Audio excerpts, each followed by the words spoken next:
इसको बैठा लो, जीवन में काम आएगी, ये वस्तु काम आएगी, क्योंकि विपक्ष जोरदार है, माया कोई साधारण नहीं है। विश्वासी साधक का भगवान स्वयं जुम्मा ले लेते हैं कि मेरे प्रभु जो करेंगे वो मंगल करेंगे, तो परिस्थिति बुरी दिखाई दे सकती है, परिस्थिति भयावह दिखाई दे सकती कि अब तो सब गया, ऐसा लगेगा। लेकिन वो बहुत बड़े के हाथ में नियंत्रित है परिस्थिति। देखते देखते उस परिस्थिति का परिणाम निश्चिंत, निःशुल्क और निर्भय कर देने वाला हो जाएगा।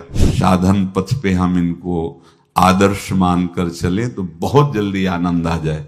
अब हमें किसी भी अड़चन से कोई भय नहीं, किसी भी अड़चन से भय नहीं। आप ये खिलवाड़ मत समझे, किसी भी अर्थ कोई तुम्हें नहीं रोक सकता आप श्री जी से मिलने के लिए। साधक तीन बातें आरंभ से देखे कि हमारे जीवन में आ रही हैं कि नहीं। पहली बात, भगवान पर पूर्ण श्रद्धा विश्वास। अनंत ब्रह्मांडों के स्वामी हैं, काल भी उनके अधीन है। डरना क्यों भाई, किस बात का डर लगना है? अगर डर है, भय है, तो अभी श्रद्धा विश्वास स्वामी में नहीं है। अगर हमें हृदय में कष्ट अपना प्रभाव पहुंचाना चाहता है, तो जैसे कोई ठंडी से बहुत कांप रहा हो और माता दौड़कर आवे, अपने हृदय से लगा के अपने शरीर का ताप देकर उसकी ठंड को दूर कर दे, ऐसे प्रियाजू करती हैं, ऐसे प्रियालाल करते हैं। ये कहा कहो बड़ भाग, नित नित रति हरिवंश हित, नित बरधत अनुराग, यह जो कृपा हरिवंश की। ये अपनो भाग आपन मुख, कहत जो श्री हरिवंश बल, हरिवंश भरोसे भय निडर, सो नित गर्जत हरिवंश बल। देखा है, कष्टों की बौछार है, ऐसे जैसे ऊपर से वर्षा हो रही है, भगवान शेष फणों का छत्र, संवर्तक मेघ प्रलयंकारी वर्ष रहे, गिरिराज जी का छत्र। ऐसे भक्त को कृपा छत्र से हर समय सुरक्षित रखा जाता है। भक्त बनने के लिए कोई विशेष लायकात की आवश्यकता नहीं। मैं समस्त गुणों से हीन, पर मैं अपने प्रभु का, बस यही लायकात है। प्रभु के सिवा यदि आपका कोई अन्य आश्रय, तो आपको धोखा लगेगा। नहीं तो सच्ची कह रहे हैं, इसी जन्म में निहाल हो जाओगे। एक बात केवल स्वीकार करो कि प्रभु के सिवा मेरा कोई नहीं है, और है भी नहीं। स्वीकार कर लोगे तो तुम्हें अनुभव में आने लगे। हम प्रतिपल देखते हैं, प्रतिपल, वो केवल अपनापन चाहते, केवल अपनापन, कोई दूसरा नहीं होना चाहिए। बस कहां बाहर तो देखो आप सब हमारे हो, अंदर से नहीं हो। अंदर से आप सब श्री जी के हो और हम आपके सेवक हैं। बाहर से आप गुरु मानो, जो भाव मानो, वो आपको श्री जी जाने। अंदर से हमारे आप श्री जी के जन हो और हम आपके सेवक हैं। बाहर से कुछ भी व्यवहार मानो, कोई बाहर से व्यवहार का कोई अस्तित्व नहीं, अंदर की बात का अस्तित्व होता है। आप सब हमारी स्वामिनी के परिकर हो, हम आपके दास हैं। बस इस बात से हमारा अपनापन आपसे है, नहीं श्री जी के सिवा किसी से कोई अपनापन नहीं। कि आप इसका प्रभाव समझिए। प्रभु को सिर्फ अपनापन चाहिए, सिर्फ अनन्यता। यदि उपासक में तीन बातें नहीं है तो अभी थोड़ी गड़बड़ी है। पहला, दृढ़ श्रद्धा विश्वास। दृढ़ श्रद्धा, अब नहीं, अब नहीं, अब नहीं, अब तो हाथ उठने का समय आ गया। अब क्या, अब नहीं, अब गाहक मत फंसाओ, बाजार बंद करो, हाथ उठा लो, चलो अपने घर चलो, समय आ गया, घर चलने का समय है। नहीं तो कलयुग अपनी बाजार ऐसी फैला देगा कि भूल जाओगे कि घर भी जाना है। दूसरी बात, जो गुरु ने भजन दिया उसमें तत्परता। सच्ची मानिए। जीवन भर कभी इस प्रमाद को गुरु कृपा से आने का अवसर नहीं दिया गया कि चैन से सोए हों और चैन से खाए हों। पूरे जीवन में कभी सुविधाओं को स्वीकार नहीं हुआ, पर साधन मार्ग में कभी भी शिथिलता नहीं हुई, तत्परता ही। प्रभु पर पूर्ण श्रद्धा विश्वास और गुरु प्रदत्त साधन पर तत्परता, और तीसरा खास विषय इंद्रियों से भोगों को न भोगना। तब ये जो रंग है परमार्थ का, तब अब 2-4 माला की मनमानी आचरण किए कहते हैं हमें भगवदानंद की स्फूर्ति नहीं होती। आपने रास्ता रखा है भगवदानंद का, बाजार लगाए बैठे हो अंदर हृदय में अन्य आसों की, अन्य भोगों की, अन्य चाहों की, अन्य मान्यताओं की। अरे खाली करो, ये सब माया का खेल है। एकमात्र प्रभु, बस जब ठन जाएगी ये बात। अच्छा गौर से देखो क्या है, जब चलोगे तो क्या होगा, चलने की तो सोचो, उस दिन की सोचो जिस दिन चलना है, और किस दिन चलना है पता ही नहीं है, तब तो और होश में हो जाओ। आपको कोई भी यहां सहयोग देने वाला नहीं, कोई भी वस्तु आपकी नहीं, कुछ भी आपके साथ नहीं जाएगा। तो होश में हो जाओ, संभाल लो, आगे की गति मत बिगाड़ो। 3 बातों पर ध्यान दीजिए, श्रद्धा और विश्वास अटूट अपने इष्ट पर। दूसरी बात, हमारे हृदय में जो गुरुदेव ने उपासना का बीज रोपण किया, तत्परता। देखो आपको हृदय की बात कहता हूं, माया के पास केवल प्रलोभन है, ये सुख में बांधती है। सुख का प्रलोभन अच्छे से सजा के पेश करके देना, साधक को भ्रष्ट करना, ये इसका स्वभाव है माया का। माया किसी व्यक्ति का नाम नहीं, किसी शरीर का नाम नहीं। भगवद विमुखता जिस वस्तु व्यक्ति स्थान से हो वही माया है। माया का मतलब थोड़ी जैसे कोई स्त्री शरीर पे आरोप कर दे या पुरुष शरीर पे आरोप कर दे, ये तो माया है। तो और क्या है, मैं, मोर, तोर, तय, और जहां तक इंद्रियां जाएं, जहां तक मन जाए, सब माया ही है। इसको देखा है भगवान के पार्षदों ने। ये क्या करती है, चमकीली लेबिल लगाकर, सुख का चारा डाल करके जीव को बांधती है। इससे सुख मिलेगा, बहुत सुंदर है ये वस्तु, ये शरीर, ये व्यक्ति, ये स्थान, ये पद, इससे वो बांधती है। विवेक ऊपर के लेवल का तत्काल ऑपरेशन करता है, वो आंतरिक विषय पर दृष्टि डालता है तो सब खोखला निकलता है, बाहर निकल क्रॉस कर जाता है। होए विवेक मोह भ्रम भागा, तब सब विषय विलास विरागा। अज्ञानी उसी आकर्षण सुख में बंध जाता है, और सुख तो था नहीं, बंधन इतनी जोर का हो गया, अब मुक्त हो सकता नहीं, तो उसके हृदय में लगता है इसके बिना जी नहीं सकते, इस नशा के बिना, वस्तु के बिना, व्यक्ति के बिना। और एक सूक्ष्म बात, वो जब आपको सुख देगी तो आपको स्वतंत्रता का आभास कराएगी, और जब आप उसको छू लेंगे तो आपको परतंत्र बना देगी, भयभीत कर देगी। तो आप डाउन होकर के अपने अस्तित्व को मिटाकर पूरा जीवन बर्बाद कर देंगे। इन शब्दों को लिख लो, अपने हृदय में लिख लो। माया सुख में बांधती है नहीं उसके पास सुख। जिसे तुम सुख समझते हो वो सुख नहीं, बिल्कुल सुख नहीं, वो सुख की छाया है, तुम्हें समझ पड़ती नहीं, ये गिरधर की माया है। उस सुख का बंधन, आप देखो कुछ भी क्रिया करते हो माया जनित तो प्रलोभन होता है, सुख मिलेगा, और जिस समय सुख मिलने के लिए आप लालायित हुए, उस समय सुख भोगने की स्वतंत्रता आपको दे देगी। लो, आप समझ रहे हैं हम स्वतंत्र स्वामी होकर सुख भोग रहे हैं? नहीं, अब भोग लिए ना, अब गुलामी, उसकी सहो। अब तुम्हें वैराग्य हो रहा कि मैं नहीं भोगूंगा, तो उसकी दृष्टि बदलेगी। समझ रहे हो? अब आप अपने आप को पूरे शरणागत कर दिए, हर तरह से तुम्हें बांध करके भगवत विमुख करके नष्ट कर देगी। ये बात अच्छे से समझ लो, अच्छे से।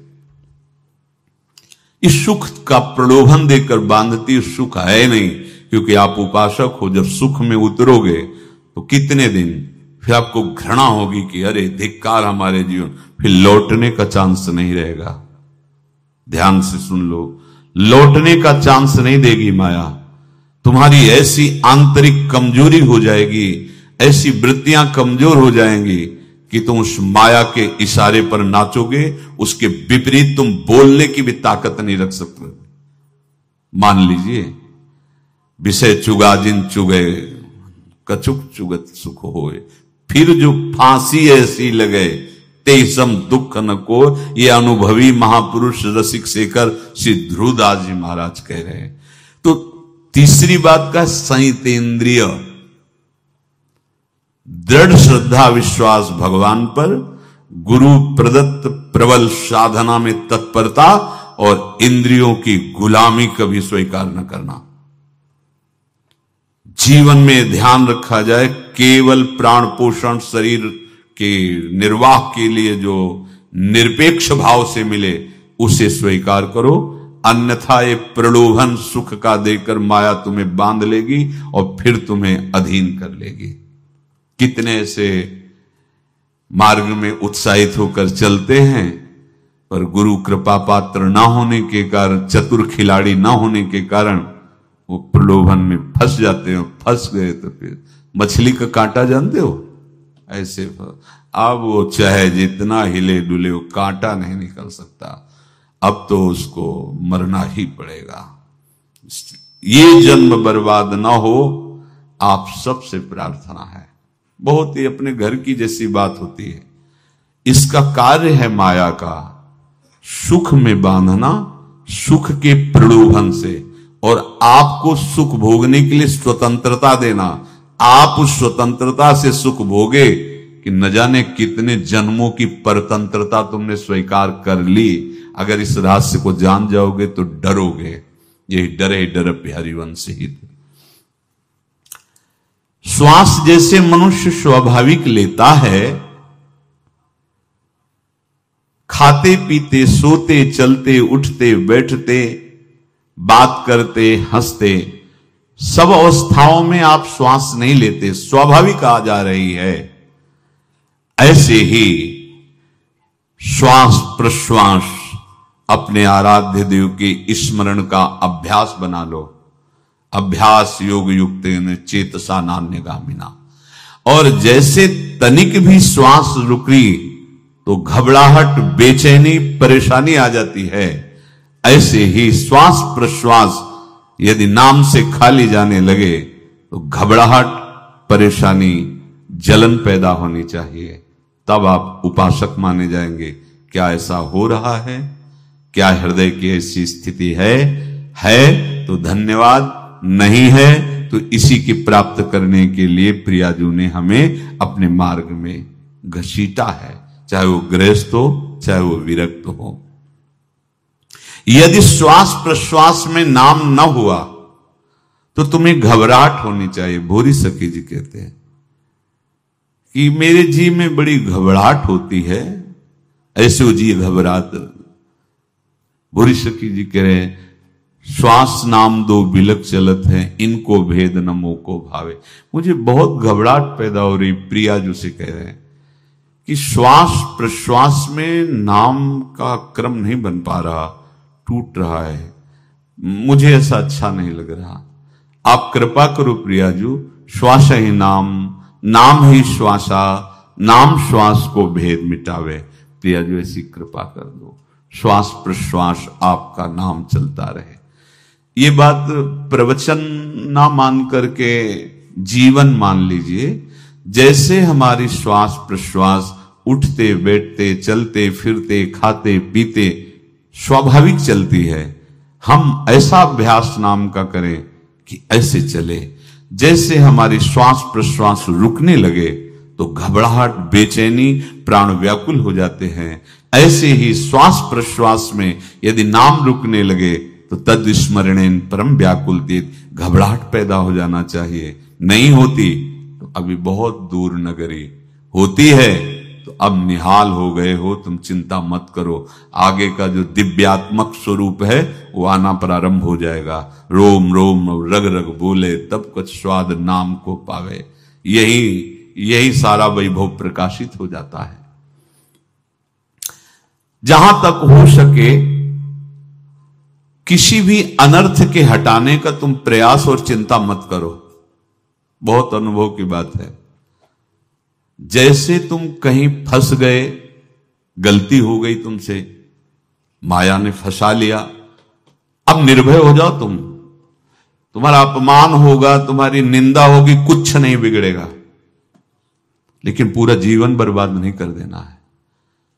प्रभु के भरोसे हो जाओ कि यदि आपको अपमान और निंदा करवानी तो करवाओ, पर अब लो नसानी अब ना न सही हो। मैंने समझ गया, अब आगे बढ़ूंगा, नहीं रुकूंगा। कुछ भी हो जाए, प्राण चले जाए, सभा में अपमान हो जाए, तो भी मैं अब रुकने वाला नहीं। समझ रहे? प्राप्त अनर्थ की निवृत्ति की चिंता में नहीं रहना तुम्हें। अगर तुमसे अनर्थ हो भी गया है तो तत्काल आगे बढ़ो। तुम्हारा इष्ट वो तो जान रहा है ना, तो पकड़ो उसी को। आप जान रहे थे मैं फिसल रहा था, आपने नहीं रोका ना, चल अब आपके ऊपर है। आप चाहे अपमान करवाओ, चाहे निंदा करवाओ, चाहे आप हमारा ये शरीर छुड़वा दो, अब मैं आपको छोड़ने वाला नहीं। बिल्कुल ये बात पकड़ लेना। ये जीवन में कई बार ऐसे अवसर आते हैं जहां हमारी भक्ति को बाधित करने के लिए माया ऐसे कांटे फैला देती है और हम असमर्थ हो जाते हैं, हम दब जाते हैं। कुछ गड़बड़ नहीं होगा, मृत्यु से ज्यादा कुछ गड़बड़ होने वाला नहीं। जो गड़बड़ हो गया अब दोबारा होगा नहीं, और उसमें हम दबेंगे नहीं, हम उसे क्रॉस करके आगे बढ़ेंगे भगवत मार्ग। कुछ नहीं होगा, विश्वास करना। वो ऐसे फूल जैसा निकाल के तुम्हें अलग कर देंगे। विश्वास रखना, विश्वास रखना। इस बात पर हम जोर दे के कह रहे हैं, नहीं फंस जाओगे, फंस जाओगे। कभी इष्ट गुरु से छुपाओ मत करना कि अगर ये जान गए तो। नहीं, जानो, तुम जानो। क्यों जाने? गलती तो तूने की। अगर हमारी गलती है तो आपकी भी गलती है। कैसे? छोटा बालक जब गिरता है, मां दौड़ के उठाने जाती है ना, तो पहला रोष दृष्टि उसकी मां की होती है। अब तो उठा रहे हो, और जब गिरने जा रहे थे तब क्यों दृष्टि नहीं डाली? अगर पकड़ लेती तो गिरता ही क्यों नहीं? तुम्हारी मायाबाजी पसारी विचित्र, सुन मुनि मोहे काकी कोड़, कह हरिदास तुम्हारे हम जीते। तो ये अपने संबंध बल से बात कर रहे हैं। झुकना नहीं, टूटना नहीं। माया का कार्य है झुका देना, रौन देना, और पश्चाताप मत करना। प्राय कहा जाता है प्रायश्चित करो, पश्चाताप। हमारे पास समय नहीं है। राधा राधा राधा सब हो गया, पश्चाताप बढ़ा गए। नहीं तो इसी चिंता में गलती हो गई, गलती हुई तब समय नष्ट हुआ। अब वर्तमान में उसका चिंतन करके नष्ट करो, और आगे के चिंतन की गुंजाइश नहीं रह गई, क्योंकि आप अपने हृदय को इतना गिराते चले जा रहे हो, हृदय का स्तर, कि उत्साह ही नहीं रह जाएगा। यह ऑपरेशन है सीधे भगवत प्राप्ति के लिए। बिल्कुल दृढ़ विश्वास। तुम्हें अब अपनी चिंता नहीं करनी। बैठा लो, हृदय में बैठा लो। अगर भगवत विश्वास नहीं तो घबराहट पैदा हो जाएगी, भय हो जाएगा, विषाद हो जाएगा। अरे कितनी बार संसार में अपमान हुआ है, कितनी बार सम्मान हुआ है। ये कुछ सम्मान और अपमान कुछ अस्तित्व तो नहीं रखता। अब हरि नहीं छूटेंगे। भाग हरि की तरफ, भाग। बिल्कुल परवाह न कर, भाग। किसी के फंदे में मत फंस, भाग। ये अंदर की पुकार है, अंदर की बात कह रहा हूं। ये मन बहुत बदमाश है। पहले तो लुभायमान करके सुख में बंधाता है, और फिर भय और संकट विषाद में फंसा देता है। प्रभु का विधान संदेह युक्त नहीं होता। निसंदेह तुम्हारे सामने वो विधान प्रकट होगा जिससे तुम्हारा परम मंगल हो जाएगा, परम मंगल हो जाए। डरना नहीं। बताया नहीं था एक बार प्रेम भगत की बात। तो हमारे पास प्रेम जी आते थे, बहुत नाम जापक थे, श्री हरिवंश श्री हरिवंश। तो उनसे पूछा आपकी ऐसी नाम निष्ठा कैसे आई? तो उनका गलती से। उनका गलती से नाम निष्ठा कैसे आती है? तो वो किसी पद के अधिकारी थे जिसमें किसी कानून के विरुद्ध उसमें दस्तखत कर देने से करोड़ों रुपया उनको प्राप्त होना था। तो रात्रि में ऑफिस में बुलवा के उन्होंने वो गलती कर दी। दस्तखत की बड़े अधिकारी थे और वो उनको पता नहीं था कि वो षड्यंत्र है, और पहले से कैमरा रख दिया गया था। पूरा वीडियो लेते देते, बातचीत करते, दस्तखत करते, सब प्रमाण। तो सुबह जो उनकी आरती उतारी गई समाज में, तो बस घर वाले भी उनसे कि जैसे पुत्र थे पत्नी कि पिताजी पापा आपसे ऐसी आशा थी, मार दिया हम सब लोगों को आपने। कब हम लोगों ने धन की मांग की आपसे, आप इस अवस्था में ऐसा कर। तो घर से ये वचन और बाहर तो सब उपहास उनका, और उन्होंने निश्चय किया रात्रि में आत्महत्या कर लेंगे। कर्म बड़ा विचित्र होता है। पर वो वृंदावन पहले से आते थे और हरिवंश उपासकों से मिलते रहते थे। गुरुदेव भगवान से भी उनका परिचय था। गलती किसी से भी हो सकती है, चूक है, यही तो है ना। कंचन कामिनी कीर्ति, कहीं भी लुभायमान। शायद उनके मन में लगा होगा कि दस्तखत कर लेंगे और मिल जाएगा, वृंदावन वास करेंगे, झंझट छूट जाएगी। कुछ ना कुछ ऐसा आया होगा, क्योंकि वो अधार्मिक प्रवृत्ति के नहीं थे, पर क्रिया तो हो गई ना, वो षड्यंत्र था वो। उन्होंने सोचा रात्रि में अब हम प्राण त्याग देंगे। तो धाम आना और रसिकों के संग के प्रभाव से एक दिव्यता प्रकट हुई। वो सबके सामने सोने का नाटक करके लेट गए। तो परिवार वालों, नजर तो सबकी थी कि विकसित है, परिवार वालों को लगा सो गए। तो रात्रि जब सोए थोड़ा ऐसे, तो वास्तविक नींद आ गई और स्वप्न में देखा कि कोई उनसे कह रहा, देखो तुम्हारे सिरहाने सेवक वाणी रखी है, इसको पकड़ो, मरने की जरूरत नहीं, सब ठीक हो जाएगा। जगह तो सेवक वाणी सिरहाने रखी हुई थी। जैसे एक भक्त को तुलसी दल नामक ग्रंथ सिरहाने रखा। अरे अलौकिक शक्ति संपन्न भगवान और भगवान के पार्षद हैं। बस सब बात हट गई और उनकी जिह्वा और उनके मन ने, जैसे ना मरने वाले को प्राण मिल जाए कि भाई प्राण रक्षा, ऐसा को श्री हरिवंश हमारे रसिक समाज में जब वो आते थे उनका अच्छा सम्मान होता था।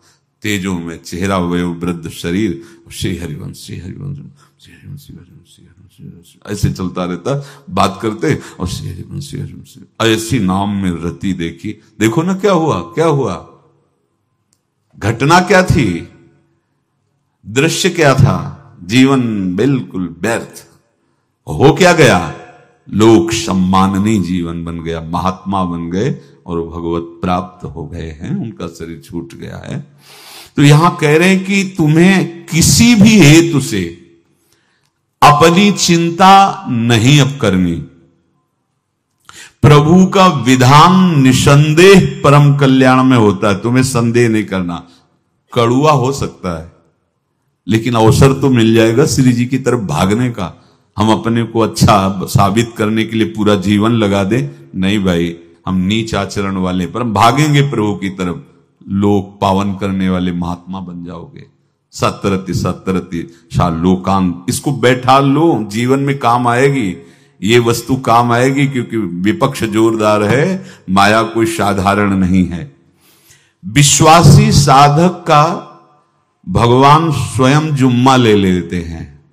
विश्वासी साधक का भगवान स्वयं, देखो अपने मन में तुम किसी प्रकार की चिंता न रख करके ये आज से विश्वास कर लो कि अब मेरे जीवन में जो होगा, मेरे प्रियाजू के द्वारा किया हुआ विधान परम सुखप्रद होगा, परम मंगलमय होगा।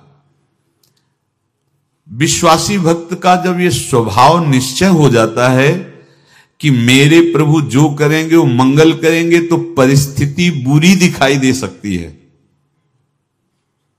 परिस्थिति भयावह दिखाई दे सकती कि अब तो सब गया, ऐसा लगेगा। लेकिन वो बहुत बड़े के हाथ में नियंत्रित है परिस्थिति। देखते देखते उस परिस्थिति का परिणाम निश्चिंत, निःशोक और निर्भय कर देने वाला हो जाएगा। भयभीत मत होना। बहुत ही अमृतमयी बातें हैं, अगर अपने साधन पथ पे हम इनको आदर्श मानकर चलें तो बहुत जल्दी आनंद आ जाए। किसी भी अड़चन को तैयार रहो। ये काल क्षेत्र है, मृत्यु क्षेत्र है। कुछ भी, कभी भी, कहीं भी, कैसे भी, सबके सब मर सकते हो। अभी यही खंभा टूट जाए, बिल्डिंग गिर जाए, सब मर जाओगे। कहां जाओगे? जहां ऐसे सुन रहे हो ना, ऐसे निकुंज में चलेंगे। अब हमें किसी भी अड़चन से कोई भय नहीं, किसी भी अड़चन से भय नहीं। आप ये खिलवाड़ मत समझे। किसी भी अर्थ कोई तुम्हें नहीं रोक सकता आप श्री जी से मिलने के लिए। ये आगंतुक भय एक स्वाभाविक होता है। जैसे पूज्य श्री मंगनानंद जी सरकार सेनपुर, बहुत उच्च कोटि के ब्रह्मलीन महापुरुष, तो एक चौकी पर ऐसे बैठे हुए थे और बहुत से ऐसे संतजन परमहंस सब बैठे हुए थे और ब्रह्म चिंतन के विषय में चर्चा चल रही थी। तो एक संत आगंतुक आए ऐसे गंगा किनारे। तो उस समय स्वामी जी कह रहे थे मंगनानंद जी कि एक होता है विचार भय, वो संतों में कभी नहीं होता है, और एक होता है तात्कालिक भय, वो सबको व्याप्त हो जाता है। तो उन्होंने कहा कि स्वामी जी वैसे हम आपका आदर करते, लेकिन इस बात पर हमारा मतलब मन नहीं बैठ पा रहा है कि जो ब्रह्म स्वरूप को जान गया उसको विचार भय तो होगा ही नहीं, लेकिन स्वाभाविक भय कैसा हो सकता है? तो सिद्ध पुरुष थे। उनका स्वामी जी बैठो, प्रसंग पूरा होने के बाद फिर आपका उत्तर हो जाएगा। ऐसे चौकी लगाई, बैठे, और बैठे थे बट वृक्ष के नीचे। तो एक जैसे बाज है, गीद पक्षी है, उस समय तो वो संध्या का समय था, आके ऐसे जे ही बैठा तो खरबर खरबर वो डाल, तो महाराज चौकी के नीचे हो गए जो गंगा किनारे से आए थे ना। तो कहा स्वामी जी ये विचार भय है या स्वाभाविक भय है या आपको ब्रह्म चिंतन या ब्रह्म बोध नहीं? तो हंस दिए, बोले उत्तर मिल गया। ये स्वाभाविक, जैसे अभी बंदर चीख दे तो सब घबरा जाओगे ना, विचार भय नहीं है ये आगंतुक स्वाभाविक भय। भय विचार भय कि अब जो है ऐसा होगा, ऐसा हो सकता है, नहीं नहीं, वही प्रसंग चल रहा है। भगवान प्रमाण देते चले जा रहे हैं। देखो, कोई भी भय, कोई भी अड़चन अब तुम्हारा अमंगल नहीं कर सकती, पक्का मान लीजिए। डरो मत। देखो, इसमें इसीलिए प्राणों की बाजी लगा के, अब हमारे प्राण नहीं हैं, हमारे प्राण प्राणनाथ को समर्पित हैं। मेरे प्राणनाथ श्री श्यामा, तो क्यों भय करें? तो हम ये सब कर किसके लिए रहे? श्यामा जी के पास पहुंचने के लिए। श्यामा जी के पास पहुंच गए, हमें श्यामा जी के पास जाना है। ये बिल्कुल छोटी मोटी बातें, अंदर ये जो सांसारिकता है, इसका त्याग करो। आप इस बात को समझो। गुरु गोविंद सिंह, लाखों की समाज बैठी हुई थी। उन्होंने कहा कि अगर तुम आजादी चाहते हो तो तुम्हें अपने प्राण देने पड़ेंगे हमें। खड़ा हो कोई व्यक्ति जो अपने प्राण देना चाहता है, मैं उसे आजादी, आजादी दो प्रकार की, प्राकृतिक आजादी और एक दिव्य आजादी, दोनों देने में समर्थ थे गुरु गोविंद सिंह। हाँ, ये सिखों के आचार्य हैं, बहुत ही अध्यात्म बल और शारीरिक बल से भी पुष्ट। एक खड़े हुए हिम्मत करके बोले आ, गड़ासा हाथ में अंदर गए और ऐसा लगा कि उनकी गर्दन उतार दी गई और ऐसे रक्त प्रवाह सा नाली से बहा, जो सबको दिखाई दे रहा था। और कोई है? जब पता ही चल गया कि गर्दन उतारी जा रही, रक्त प्रवाह, वो कहते मुझे तुम रक्त दो, प्राण दो, मैं तुम्हें आजादी दूंगा। 2 3 4 5 अंदर ले जाते, ये आभास भी नहीं होने दिया कि वो जीवित है। 5 तैयार, पूरी सभा में 5 तैयार। बोले ये पंच प्राण प्यारे हैं भाई, इतने से एक एक से 1.25 लाख को परास्त कराऊं, देखना मेरा नाम गुरु गोविंद सिंह न धराऊं, यदि एक एक से 1.25 लाख को परास्त, क्योंकि प्राणों की बाजी समर्पित कर दी। अब क्या भय, माया से आजादी प्राप्त करने के लिए भयभीत होना तो बिल्कुल जीवन में छोड़ दो। विचार भय नहीं होना चाहिए, ये स्वाभाविक भय होगा। अभी कोई ऐसी आवाज आ जाए, वो ऐसे स्वाभाविक होता है, उस पर तर्क वितर्क नहीं किया जाता। विचार भय नहीं होना चाहिए।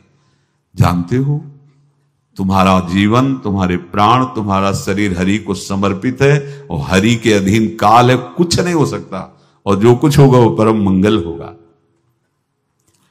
किसी भी अड़चन को भगवान के सौहार्द के सामने अड़चन मत मानना। हम अगर अड़चन को दूर करने का प्रयास करेंगे तो अड़चन हमें फंसा लेगी, अड़चन। और यदि भगवान पे विश्वास कर लिए तो वही अड़चन अर्चन बन जाएगी, उपासना बन जाएगी। मान लीजिए बात, मान लीजिए आप लोग तो गृहस्थ में देखा होगा, हमने देखा है, बच्चा गिरा, रोने लगा, मां उठाने आई, छाती से लगाया, वो मां के थप्पड़ मार रहा है। यद्यपि वो कुछ जानता नहीं, पर भाव जब उसके देखे, बलिहार है इस वात्सल्य की, बलिहार है, ये मां को मार के कह रहा है, थप्पड़ मार के, अब तू छाती से लगा रही, जब गिरा और चोट लगी तब तू कहां थी, क्यों ले उठाया, ये अधिकार। हरि वो तो अल्पज्ञ मां है, पर हम तो सर्वज्ञ हरि के वात्सल्य में डूबे हुए हैं। हमको तो भय बिल्कुल नहीं होना चाहिए। हां, जानबूझकर इसका दुरुपयोग मत करना। विश्राम की तरफ सत्संग जा रहा है, ध्यान से सुनो। कोई भी अड़चन, अब हमको प्रयास नहीं करना उसको दूर करने का, ये जिम्मेवारी हमारे प्रभु की है। और प्रभु के ऊपर अगर आपने भरोसा दृढ़ कर लिया तो हर अड़चन अर्चन बन जाएगी, भगवान की पूजा बन जाएगी। पर देखो, इस बात को लेकर के हमें अशुद्ध आचरण नहीं करना, गंदी बात पे नहीं उतर जाना कि आप बचा लेना जो भगवान हो। तो नहीं बचाएंगे, हम तुम्हें बता रहे। अगर उनको चैलेंज करोगे ना कि सत्संग में सुना है कि आप बचाते हो, बचा लेना भला, तो नहीं बचाएंगे। क्या करेंगे? डबल पिटाई करवाएंगे तुम्हारी, क्योंकि सुन के भी तुम मनमानी कर रहे हो ना, और जब पिटोगे फिर रोगे तो फिर बचा लेंगे। ये लीला बिहारी गुरु हैं, बहुत करुणा में है, इनसे उल्टा मत खेलना, नहीं तो अगर ये उल्टा खेलने लगे तो तुम पहचान ही नहीं पाओगे। कह रहे हैं अपने आचरण को जानबूझकर अशुद्ध ना करो, तुम्हारी सारी बुराइयों की जिम्मेवारी हरि ले लेंगे। शब्द पर ध्यान दीजिए, जानबूझकर तुम अपनी बुराइयों का प्रयोग मत करो, तुम्हारे में जो बुराई है वो श्री हरि स्वयं स्वीकार कर लेंगे। वो ठीक है, जैसे आग में मल पड़े या चंदन